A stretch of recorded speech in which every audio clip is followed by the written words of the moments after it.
Homem que é homem, que tema desafiador, né? Que tema que muitas vezes nos coloca diante da parede, ou coloca um espelho diante de nós e nos leva a perguntar: que tipo de homem sou eu? Ou o que significa isso, né? Porque desde pequenininho eu via algumas pressões da sociedade dizendo que homem não pode chorar, que homem tem que ser firme, que homem tem que ser forte. E nós vemos milhares de predicativos que se transformam em pressões e que formatou a nossa mente masculina, ou que pelo menos tenta resgatar a nossa essência como homens. Já vi experiências, e você já deve ter visto e ouvido muitas experiências, aquela frase: seja homem, né? Seja homem de verdade. E muitas vezes nós descobrimos que o homem não é somente a figura, né, a estereotipada, o ser humano, o sexo macho. Ele precisa ter algumas qualidades para que ele possa ser configurado, definido como homem. Você já viu aquela frase, né? Ah, você é um moleque. É um homem que ainda está no processo de formação, ou aquele que estagnou, não cresceu, não desenvolveu, não aprendeu. Então nós estamos aqui nesta noite para pensar um pouco sobre esse tema. O que significa essa ideia de ser homem que é homem? O texto que eu quero compartilhar com os irmãos é um texto bíblico de 1 Coríntios, capítulo 16, versículo 13 até o versículo 14. E assim diz em 1 Coríntios, capítulo 16, versículo 13 e versículo 14, as declarações do apóstolo Paulo, e que serve de uma certa maneira como uma forma de aplicar a mensagem desta noite.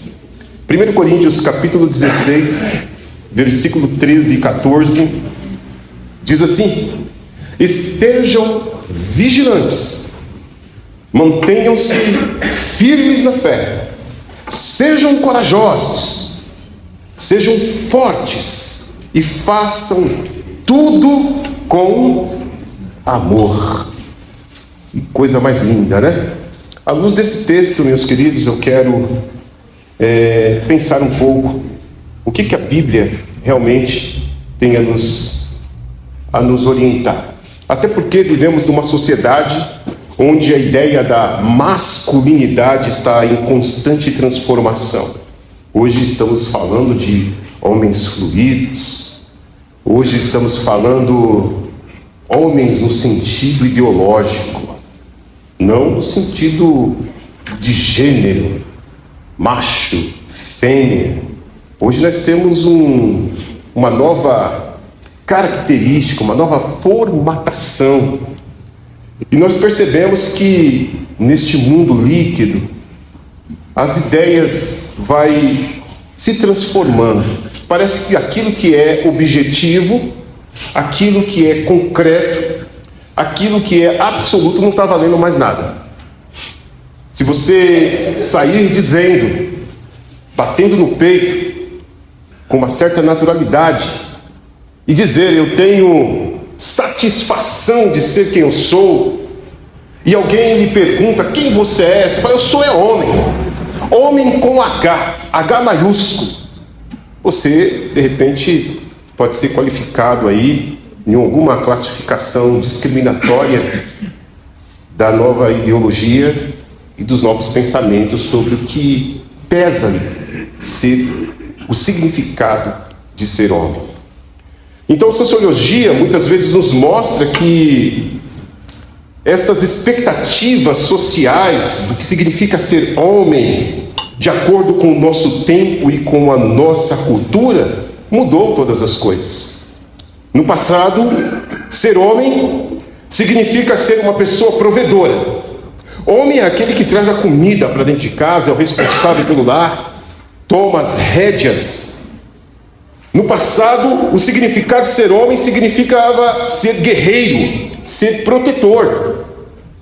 Hoje, infelizmente, nessas expectativas do que significa ser homem, tem passado por constantes desafios por causa de novas definições que acabam incluindo que ser homem é ser sensível.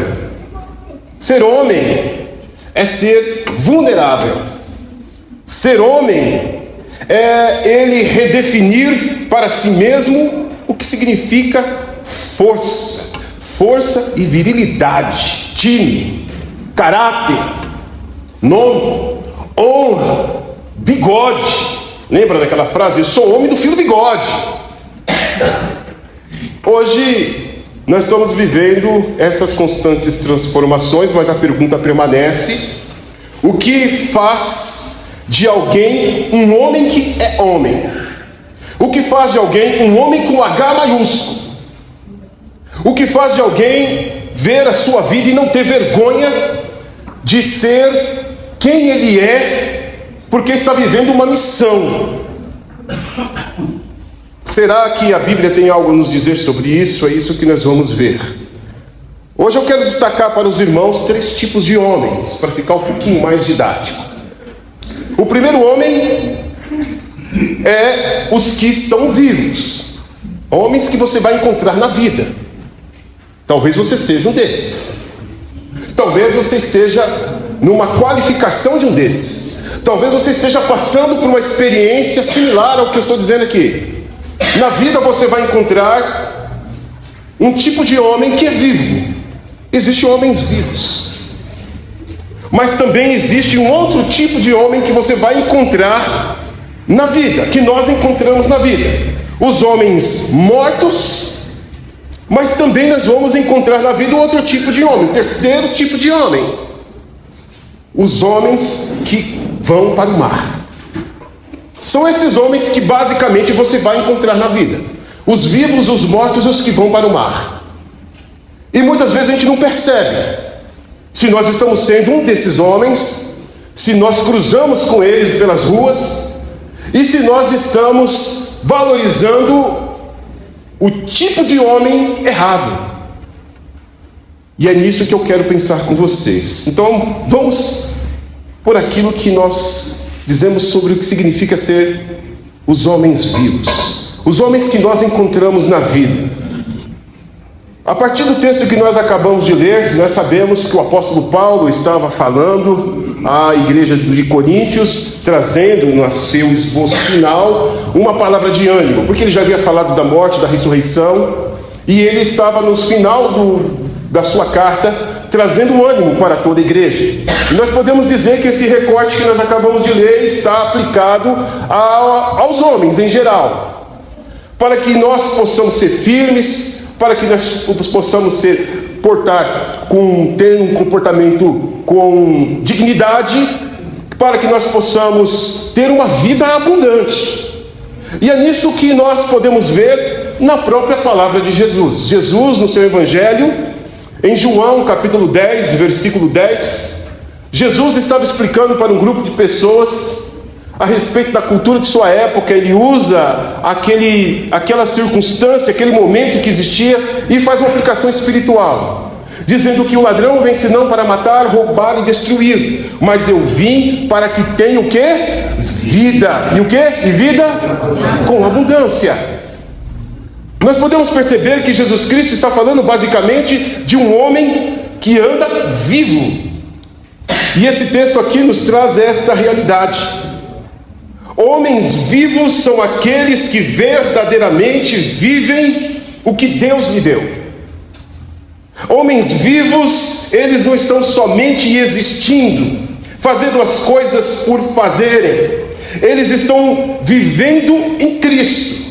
Homens vivos, eles estão comprometidos com a fé. Homens vivos, eles estão com um propósito que Deus colocou em suas vidas. Estes homens vivos, eles têm uma visão clara do que significa homem segundo a palavra de Deus. O apóstolo Paulo estava falando para esse tipo de pessoa. O apóstolo Paulo estava dizendo para que eles pudessem portar e deixar o Evangelho trabalhar em suas vidas, para que eles jamais pudessem, em algum momento de sua vida, perder o significado, perder o sentido. Homens vivos, eles não vivem somente apenas para pagar contas e aguardar o final de semana. Homens vivos, eles simplesmente vivem o chamado de Deus todos os dias. Não é uma vida sem sentido. Aliás, nós corremos um grande risco. Nós podemos cair na rotina mecanicista do nosso sistema, em que não existe vida no ser além dos movimentos seculares constantes. Acordar, trabalhar, acordar, pagar conta, acordar, lidar com dificuldades. Há muitas pessoas que estão esquecendo sua identidade porque estão vivendo no automático. Nós, homens, temos o risco de perder as pequenas coisas que torna a vida de um ser humano feliz, porque o que deve motivar um homem não é sua responsabilidade só pelo trabalho. O que motiva o homem é justamente se ele está cumprindo a sua missão, e sua missão ele vai e alcança a sua família, a sua missão alcança o seu casamento, está também na missão de tornar a sua esposa feliz, ou ao mesmo tempo dominar a sua esposa. Porque homem que é homem, ele consegue dirigir a sua casa, ele consegue trabalhar o seu casamento, mesmo quando ele está passando por dificuldades, ele não abandona, porque homem, ele corre atrás das dificuldades, ele não fica sentado esperando os problemas acontecer, e o homem que é homem não esconde debaixo da saia de ninguém, porque ele foi feito para ser cabeça. Se tem uma das coisas que nós sofremos nos dias de hoje, que muitos homens não sabem nem para onde vai, nem para onde está indo. Infelizmente, quem domina a sua casa, muitas vezes é o filho, ou é a sogra, ou é o cunhado, ou é o WhatsApp, ou é muitas vezes a própria esposa, que isto não está errado, não é um discurso masculinizado, não é um discurso machista, não que a sua esposa não possa lhe orientar, mas quem governa a tua casa é você, meu irmão. Quem é o dono da primeira e última palavra é você. Quem deve decidir o destino da sua casa, da sua família, o destino de seus filhos, o caminho espiritual, é você. Você é o exemplo, é você que vai lá na frente. É você que está puxando a direção. A sua família, de vez em quando, um dia vai parar para você, se é que não já parou, de alguma forma ou de outra, com algumas palavras mais claras ou não. De repente eles podem perguntar para você da seguinte forma: para onde nós estamos indo? Qual é o próximo passo nesse ano? Qual é o planejamento? Como vai ser?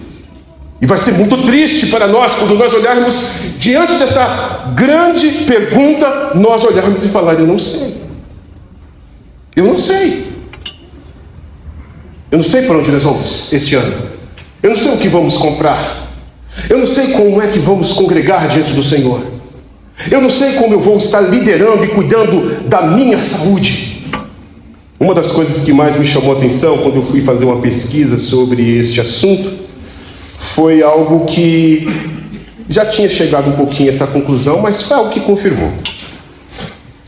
Se você sair perguntando para qualquer pessoa, se você quiser chegar em casa agora e fazer esse teste, ou perguntar para qualquer membro de sua igreja, para qualquer pessoa, o que significa ser homem para você? O que significa ser homem para você? Pergunta para o seu filhinho: olha, o que significa ser homem? Pergunta para sua esposa.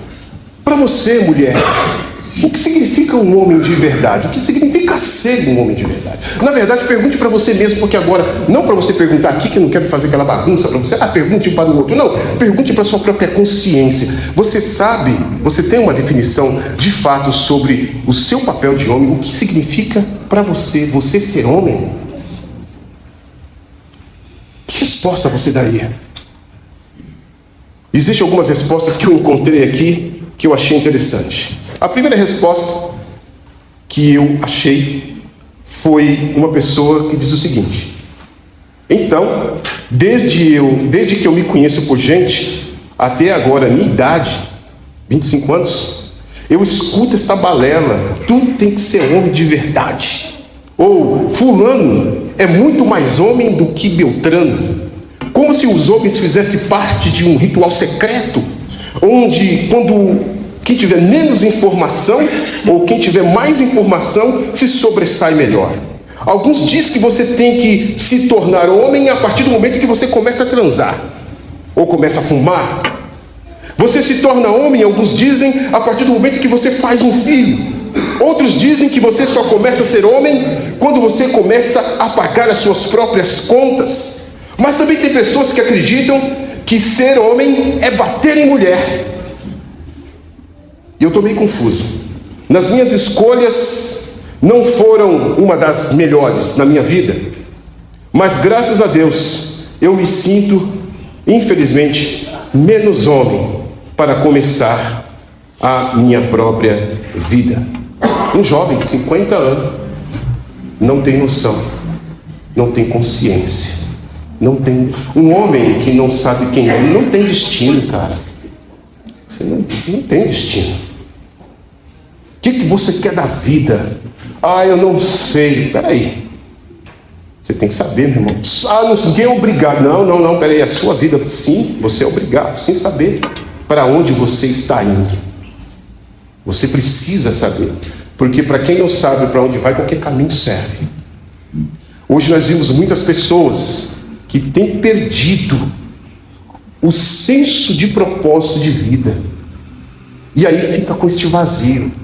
E quando eu falo que quando nós perdemos esse senso de vida, e que essa perda do essência de vida nos gera um vazio, a primeira coisa que nós fazemos é sair correndo atrás do vento, procurando de qualquer jeito preencher esse vazio. Procuramos nas amizades, procuramos nas alimentações, procuramos nos números de amigos que formamos, procuramos em seguir pessoas na internet, tem pessoas que vai muito mais além que isso. Existem muitos lugares aí, por exemplo, a Dark Web, a Deep Web. Existem lugares terríveis em que não foi feito para um ser humano transitar. Existem muitas experiências que as pessoas têm buscado no dia a dia para poder encher o vazio que está dentro de si, porque um homem sem propósito, ele vive um constante vazio. Ele chega das melhores festas, ele chega das melhores experiências, ele chega das melhores curtidas, ele chega em casa, chega vazio, chega infeliz, porque ele não sabe, ele não está vivendo. Quando você não está vivendo o seu propósito, você fica vazio.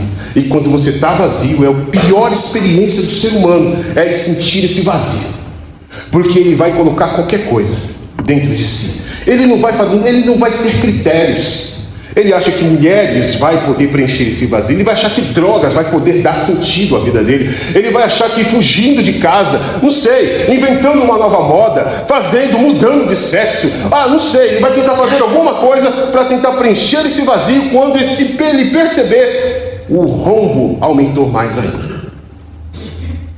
Inclusive, acho que é o texto da palavra de Deus que diz que um abismo chama outro abismo, pelos ruídos das suas catatubas. Nós somos convidados a perceber isso. Existe outro garoto que diz o seguinte: esse negócio de ter, não seja homem ou seja mulher, acredito que está relacionado a uma cobrança de princípios e valores. Para mim, ser homem é ser responsável, é assumir as suas broncas, é ter palavra, honrar seus compromissos, ser justo com todas estas coisas.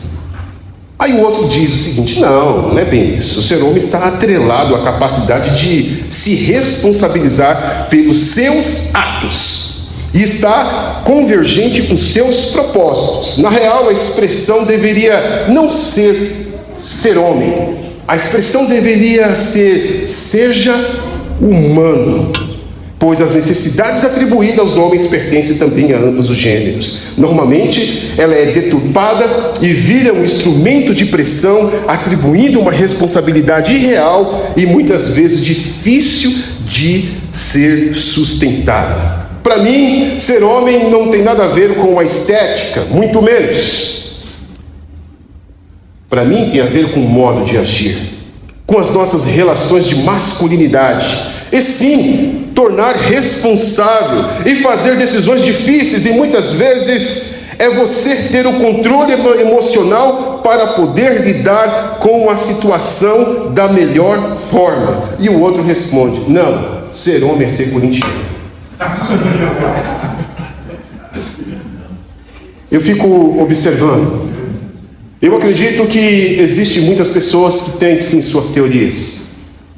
Eu acredito sim nas crenças que as pessoas dizem a respeito do que elas são para a vida. Existem muitas frases bonitas, como por exemplo, ser homem é ser responsável. Ser homem é cumprir com as suas obrigações. Aliás, ser homem é assumir as responsabilidades por aquilo que faz, e ser homem, que é homem de verdade, é levantar e dar a volta por cima quando cai. E geralmente, nunca deixo de falar com vocês, meus amigos da Cristolândia. Quando vocês caíram, vocês esqueceram que vocês eram homem. Mas agora, vocês são cidadãos de verdade. Porque o homem de verdade reconhece onde cai. Levanta. Homem que é homem tem vergonha na cara. Tem brilho. Ele não gosta de passar por 2 vezes a mesma vergonha. Homem que é homem tem tino. Ele é viril. Quando ele faz uma promessa, um juramento, ele vai até o fim. Ele pode se esbagaçar, meu irmão, mas ele vai até o fim. Ele nega as coisas. Homem que é homem, ele atravessa diversos obstáculos, fronteiras, dificuldades, porque o homem que é homem, ele tem determinação. E isto é uma das coisas incríveis que o homem e o ser humano têm. Quando ele quer alguma coisa, quando o homem decide lutar por uma boa causa em sua vida, meu irmão, só matando, porque senão ele vai e ele muda a história. Por isso que eu estou dizendo para vocês, todos nós que estamos aqui, nós podemos aprender todas estas lições. Outra frase que eu descobri é que homem é ser autêntico, seguir o seu próprio caminho, independente das emoções, comer do fruto do seu próprio suor, do seu próprio trabalho, porque a sociedade condena um homem que faz tudo e sofre em silêncio. Afinal, homem só é amado quando ele provém. Homem só é amado quando ele prova o seu valor. Diferente das mulheres e das crianças que são amadas incondicionalmente. Todo homem deve ouvir essa expressão: homem não chora. Homem, quando está errado, ele abaixa a cabeça, ele vai atrás, ele se cuida, ele corrige, ele muda, e depois, se sobrar um tempo, ele chora. Mas homem, ele é o cara da ação, ele é o proativo, ele não espera ninguém fazer por ele, porque homem faz, homem tem honra, homem tem valor. Essas são algumas definições. Mas quando eu olho para o que Jesus Cristo diz, eu vejo a definição da Bíblia muito melhor. Porque eu já vi essas definições então estão em todos os lugares, estão nas escolas, estão nas classes de ética. Essas definições que nós acabamos de ver, até criança sabe responder. O único problema é saber se você sabe se enquadrar dentro dessas qualificações. Porque o mais difícil é você ser, não é saber como um homem age, é ser esse homem que age. E para ser esse homem que age, não é somente essa formatação psicológica, cognitiva, que qualquer livro pode nos oferecer, que qualquer página da internet pode nos dar, mas é o fato de Cristo transformar a gente segundo o homem que Deus deseja. E o que nós olhamos aqui é justamente isso. Jesus Cristo falou que homens de verdade, eles vivem. Posso perguntar para você? Você tem vivido ultimamente? Como tem sido a sua qualidade de vida? Como tem sido a sua qualidade de vida conjugal? Você está transbordando? Às vezes, meus queridos, nós carregamos a vida de uma forma tão pesada, porque nós não confiamos o suficiente em Deus. Não confiamos o suficiente em sua providência. Tudo que Deus quer é fazer a gente transbordar. O homem transborda. Por onde ele vai, ele transborda. Às vezes, tem homens que nos momentos mais difíceis transborda mais ainda.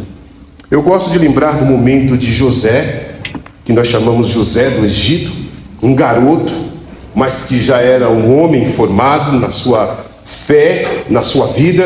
Ele foi traído, ele foi vendido como escravo, ele foi jogado numa prisão, foi esquecido para mofar lá como um pão velho, mas ele não havia perdido a fé. Essa vida, os homens que vivem não perdem a fé. Os homens que vivem não mudam de acordo com a circunstância. Às vezes ele pode estar passando um problema difícil em seu casamento, mas ele não desiste, e por causa disso, o seu casamento é transformado para algo muito melhor. Às vezes ele está passando uma dificuldade muito grande com seus filhos, mas ele não olha para os seus filhos e o despreza. Ao contrário, ele fica como um pai do filho pródigo, não só investe no filho, mas ao mesmo tempo aguarda a sua volta e trabalha uma festa e deixa tudo preparado, porque ele acredita e tem esperança no resgate, na restauração dos seus filhos. José do Egito, ele passou por essa experiência, mas ele não perdeu a visão. Por isso ele transbordava na cadeia, transbordava como empregado, transbordava como escravo. Ele transbordava essa vida. A missão do homem é transbordar, não é limitar. O homem, ele tem essa capacidade. Não importa a sua formação. Quando nós falamos de transbordar, nós estamos dizendo de algo que só Deus pode fazer em nossas vidas e que supera tudo aquilo que nós podemos aprender. Porque Deus quer transbordar a sua presença através de nós, porque somos a sua imagem e semelhança. Outro texto que a gente pode aprender nessa jornada é que, além de você não perder o propósito divino, nós precisamos aprender o princípio divino por detrás de tudo isso. Porque um homem que é homem, segundo a Bíblia, não vive para si mesmo, mas vive para o propósito de Deus. O apóstolo Paulo diz lá em 1 Coríntios capítulo 10, versículo 30, quer comais, quer bebais, quer façais qualquer outra coisa, fazei tudo isto para a glória de Deus. Amém. Sua casa, seu serviço. Sabe o que mais faz a gente transbordar? É porque a gente não está fazendo para nós. Por isso que Deus nos faz transbordar. Porque a gente não consegue transbordar de nós mesmos. Nós nos cansamos. Nós temos pontos fracos. Todos nós temos aqui ferrugens em nossas armaduras. Todos nós aqui não sabemos desempenhar tão bem o papel que nós achamos que desempenhamos, mas podemos glorificar a Deus, porque a nossa capacidade vem do Senhor. Por isso que quando a gente olha para esse texto, nós precisamos entender justamente isso. Se você estiver vivendo para o propósito de Deus, você vai alinhar a tua casa. Você vai conseguir alinhar, mesmo que isso demore. Nem todos que estamos aqui no universo chamado cristão evangélico tem toda a sua casa servindo ao Senhor. Às vezes vai requerer um pouco de trabalho realinhar os seus filhos na presença de Deus. Às vezes eles crescem. Vai ser um trabalho tremendo quando tentar restaurar um trauma no casamento. De vez em quando ele vai voltar. Mas se você tiver um pouco de paciência, se você aguardar no Senhor, confiar em Deus, e você estiver vivendo o propósito do Senhor, com toda certeza você estará sendo dirigido para o propósito, e isto será maravilhoso em sua vida. O que a gente pode ver é que essa é a experiência que eu convido você. Glória a Deus. Velozes e furiosos na igreja. Falou de propósito. O que eu peço para que você faça isso? Examine a sua vida. É muito simples. Examine se você está realmente vivendo ou existindo. Porque quando você está vivendo, você está cheio de ânimo, cheio de energia, você passa por dificuldades, mata seus leões, mas no outro dia você está cheio de vida novamente, cheio de inspiração. Você não está desanimado, você não está se entregando à depressão, você não está se entregando às suas enfermidades. Às vezes você tem uma comorbidade de acordo com o tempo de sua vida, você ficou diabético, você ficou cansado, você pensou que sua vida perdeu. Não perdeu nada, simplesmente deixa Jesus trabalhar em sua vida, viva o propósito de Deus e você vai renascer todo dia. Amém. Se tem uma das coisas mais tristes é o homem desanimado. O homem desanimado é triste, irmão. Até o homem fica triste consigo mesmo. Desanimado não, homem desanimado. Né? A gente que já nasceu com aquela genética de guerreiro, o apóstolo Paulo chama a igreja de guerreiros.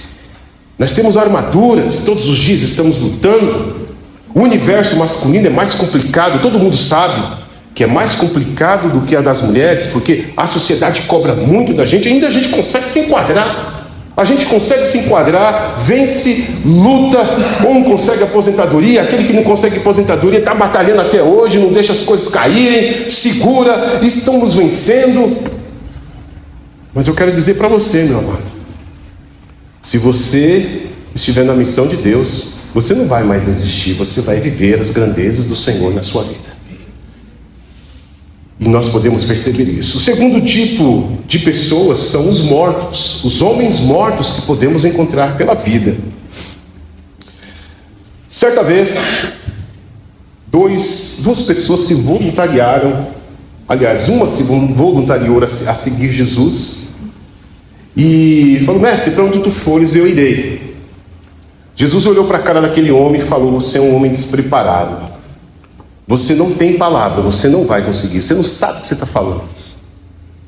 Porque as aves dos céus têm ninhos, as raposas têm covis, mas o Filho do Homem não tem onde reclinar a cabeça.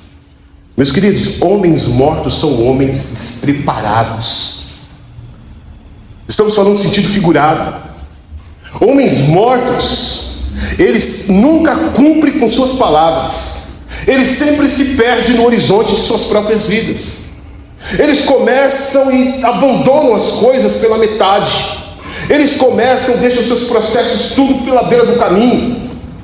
Por onde passa, são pessoas que deixam a obra pela metade. Eu me lembro uma vez que eu contratei um pedreiro para mexer na minha casa.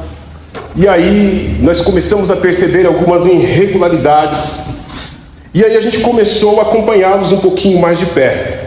A cada dia havia ali uma irregularidade. E a gente pedia para fazer o serviço direito, gastava dinheiro, gastava material, gastava o dia, e eles consertavam. Depois de uma terceira, quarta reclamação, no outro dia, quando a gente foi lá, entramos dentro do canteiro de obras, olhamos para um lado, olhamos para o outro, tudo que ele tinha, ele tirou tudo, deixou toda a obra pela metade. Acabou. Foi embora. Inclusive o irmão Valmir sabe dessa história. E aí foi uma dificuldade. E eu fico observando que depois, graças a Deus, veio um outro homem corajoso que terminou o trabalho. Não é triste isso, irmãos? Homens mortos, eles só querem vida fácil. Homens mortos fogem de problemas. Homens mortos querem estabilidade. Homens de verdade não. Homem que é homem gosta de instabilidade. Homem que é homem não fica com gatinho, ele fica com feras. Enfrenta as dificuldades, enfrenta os problemas. O que nós podemos perceber é que Jesus olhou para um outro jovem e falou: ó, você me segue, eu vejo que você está preparado, você pode me seguir. Mas aquele rapaz falou: olha, deixa primeiramente enterrar meu pai, depois eu te sigo. Jesus olhou para ele e falou: você é um cara preparado, mas você é um covarde. Deixa os mortos enterrar os mortos. Alguns dos comentaristas chegam a dizer que esse rapaz estava postergando, procrastinando a ideia de seguir Jesus E ele estava dizendo o seguinte: quando meu pai morrer, assim eu estarei livre e estarei seguindo o Senhor. Nós vimos uma figura de um homem corajoso que queria seguir Jesus. Jesus rejeita porque ele era um homem despreparado.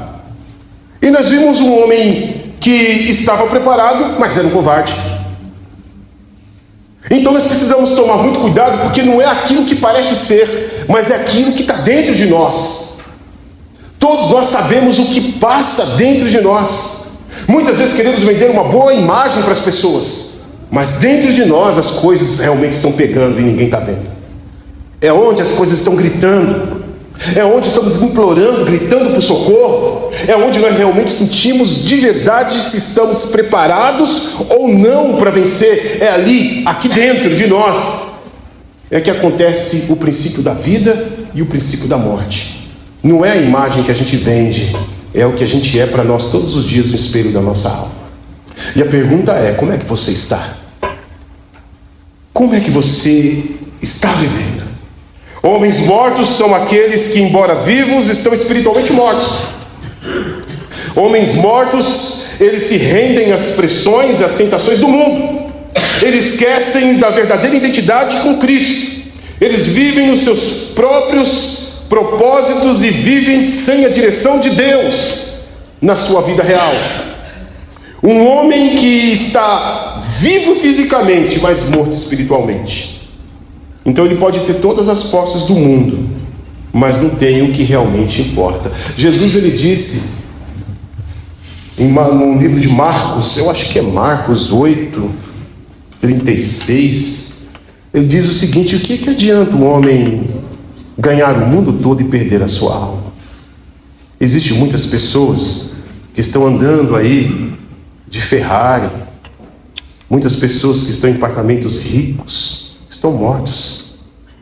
Dariam tudo para ter a alegria de um gari, dariam tudo para viver um pouco da energia, da vibração de um segundo de vida, porque há pessoas que estão sem alegria.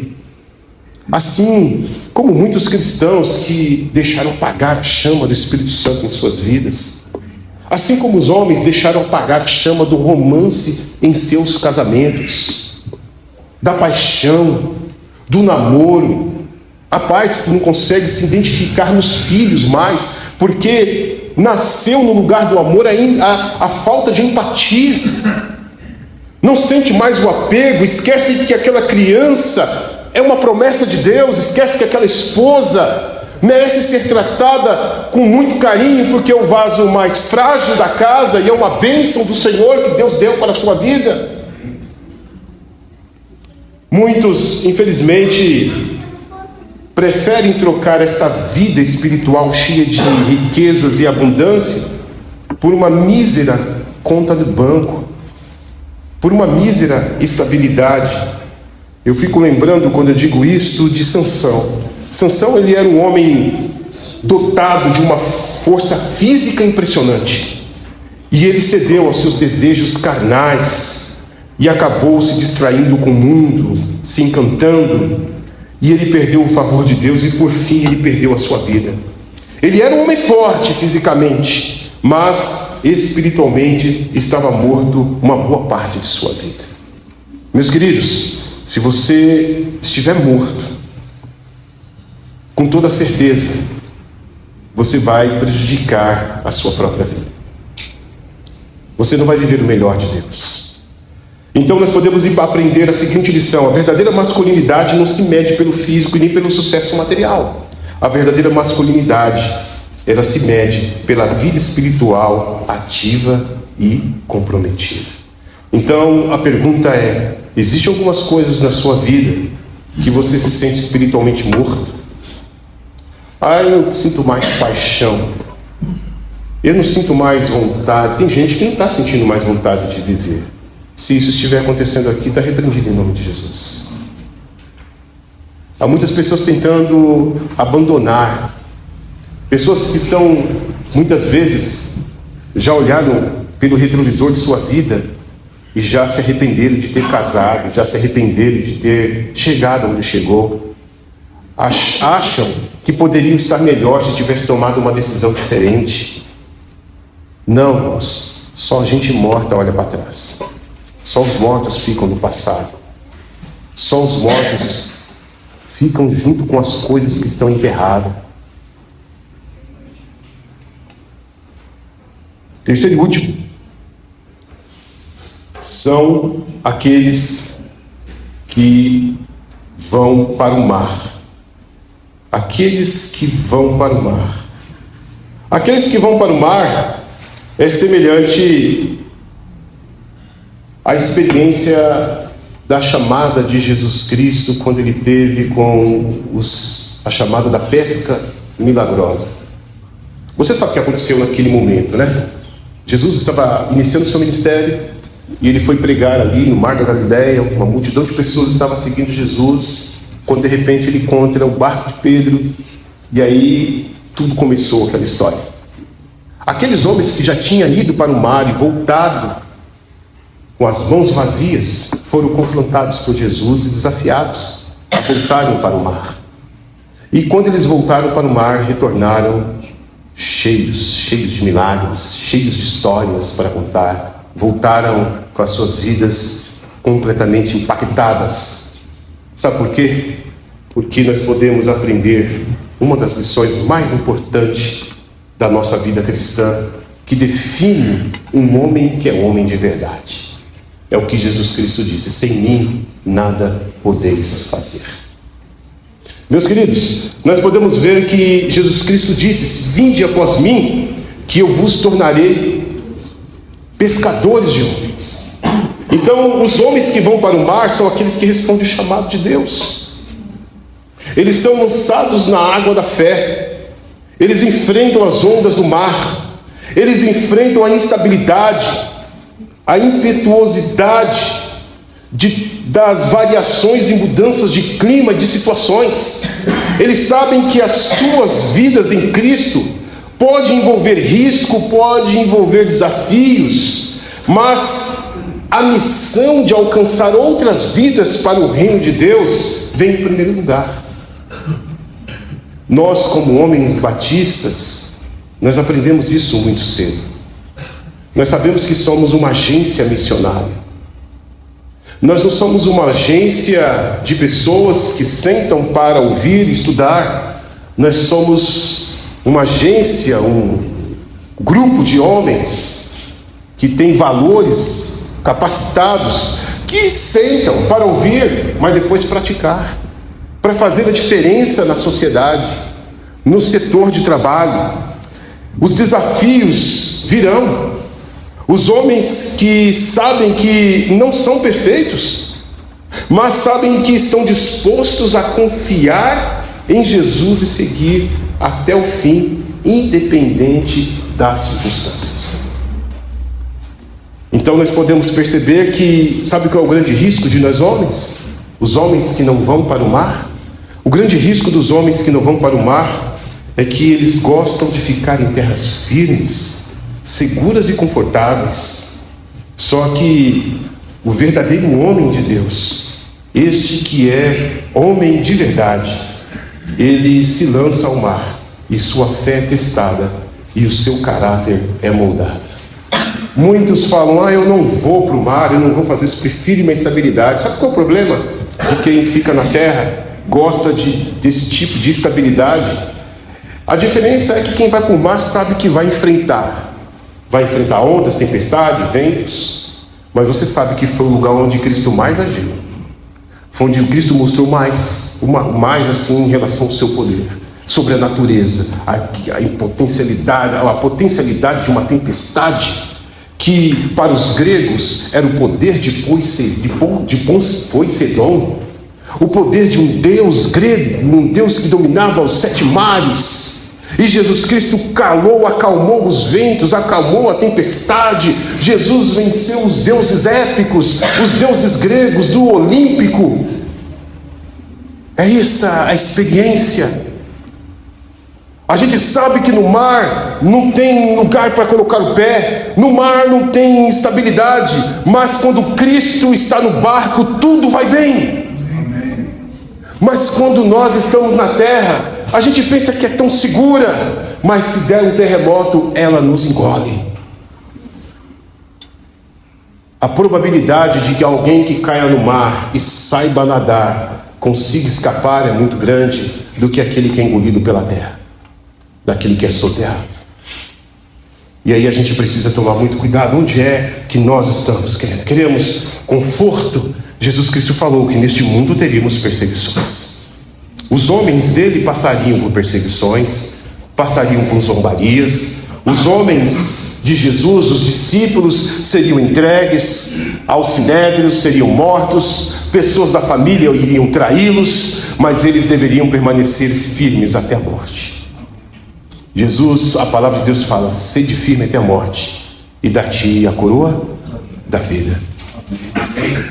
Quem precisa, muitas vezes, meu querido, de uma aventura como essa, se pode ficar em casa, confortável, assistindo a vida pela janela. Não! Para os homens de verdade, a única coisa que basta é cumprir a vontade e seguir os passos do Mestre. Então, quando nós olhamos para um desses pescadores que foi para o mar, Pedro vem em minha mente. Pedro, ele era esse pescador comum que Cristo transformou ele em uma pessoa incomum. Quando ele aceitou o chamado de Jesus, ele largou tudo para seguir o Mestre. E ao mesmo tempo, mesmo sabendo que tinha seus defeitos, suas falhas, seus erros, no final, Cristo transformou ele em um dos maiores líderes da igreja. Vale a pena, irmão? Homem que é homem não pode fugir de mudanças. Se você ficar estabilizado ali, sossegado, eu sou desse jeito, eu não mudo. Às vezes não consegue achar que pode tratar a família diferente, ou até mesmo se cuidar. Muitos de nós aqui, eu quero dar uma palavra geral para nós, muitos de nós homens não se cuidamos. Qual foi a última vez que você fez um exame aqui? Todo mundo correndo de exame. Todo mundo correndo do exame depois dos 40 anos. Todo mundo sendo surpreendido. A pergunta é: vocês estão cuidando do templo, do corpo de Cristo? Ou estão ali, não estou sentindo nada, está tudo bem, eu não quero que mexa no meu corpo. Está tudo quieto na minha família, porque eu sou um homem calado, eu fico calado. E aí você não sabe que o seu silêncio mata a tua esposa. Tua esposa doida para conversar com você, doida para saber como é que é o seu mundo. Você não pergunta nem como ela está, porque você ficou com tanta estabilidade na sua vida que você ficou igual uma pedra, insensível. Você não participa das coisas na vida das suas coisas, você só coloca comida dentro de casa. Não é assim. O que nós somos chamados era para fazer essa diferença. O princípio que a gente pode entender é o seguinte: um homem que é homem, ele não tem medo de atender o chamado de Deus, mesmo que signifique deixar a sua zona de conforto. Então a pergunta que eu quero deixar para você é: onde está o seu chamado? Onde Deus está te chamando para ir? Quais são as águas que você precisa se lançar? Talvez seja a sua família, né? Investir mais. Talvez seja o seu trabalho. Precisa se dinamizar mais as coisas, potencializar mais, avançar mais. Talvez seja o seu novo ministério, um chamado. Talvez você tenha um chamado aí, você não tenha obedecido. Na verdade, meus queridos, não tenha medo de obedecer o chamado de Deus. Concluindo, nós podemos entender que ser um homem que é homem segundo a Bíblia não é realmente seguir os padrões culturais da nossa sociedade nos nossos dias. Porque eles não sabem nem o que é homem. Acha que isso é uma construção social, quando na verdade não é. É viver a vida abundante que Cristo nos oferece. É evitar uma morte espiritual que o mundo está nos promovendo todos os dias. Ser homem é se lançar no mar do chamado de Deus. Ser homem é buscar examinar-se e reviver o que está morto em sua vida e seguir em frente com a missão que Deus colocou em seu coração. Não posso terminar sem citar um versículo que me chamou muito a atenção, que o próprio Deus nos ordena para que nós possamos seguir em frente. Sede fortes e corajosos, não temam, não vos atemorizes, porque o Senhor vosso Deus é quem vai convosco, não vos deixará e nem vos desamparará. Deuteronômio 31:6. E que Deus nos abençoe. Glória a Deus. Amém? Que Deus abençoe, meus irmãos. Vamos orar? Só mais um pouquinho? Querido Deus, nosso Pai, nós não queremos ser os que morrem, não queremos estar mortos, porque até a Tua palavra diz: desperta tu que dormes, levanta-te dos mortos e Cristo nos esclarecerá. Ó Deus, se houver alguma morte na área da nossa vida masculina, nas áreas espirituais, familiares, ó Deus, faça transbordar vida nesta noite. Se há alguém aqui, ó Deus, que já ouviu o seu chamado de ir para o mar, mas eles estão com medo, porque acham que não sabem nadar, estão com medo porque as ondas são fortes, estão com medo porque acham que o barco é frágil, ajuda-os a enxergar que Cristo vá com eles, estará indo com eles no barco. Amém. Ó Deus, em nome de Jesus Cristo, os que já estão vivos, que eles continuem a transbordar, como Cristo disse, que eu vim para que tenham vida e vida com abundância. E assim, Senhor Deus, tudo que eles tocarem, transformar em vida abundante. Senhor, abençoe-nos, nos dê a Tua graça, nos dê a virilidade espiritual, nos dê o tino do Teu Espírito, nos dê a capacidade de dar a volta por cima, porque o cair é do homem, mas o levantar é do Senhor. Pai, nós oramos, nós pedimos as Tuas bênçãos, em nome de Jesus. Amém.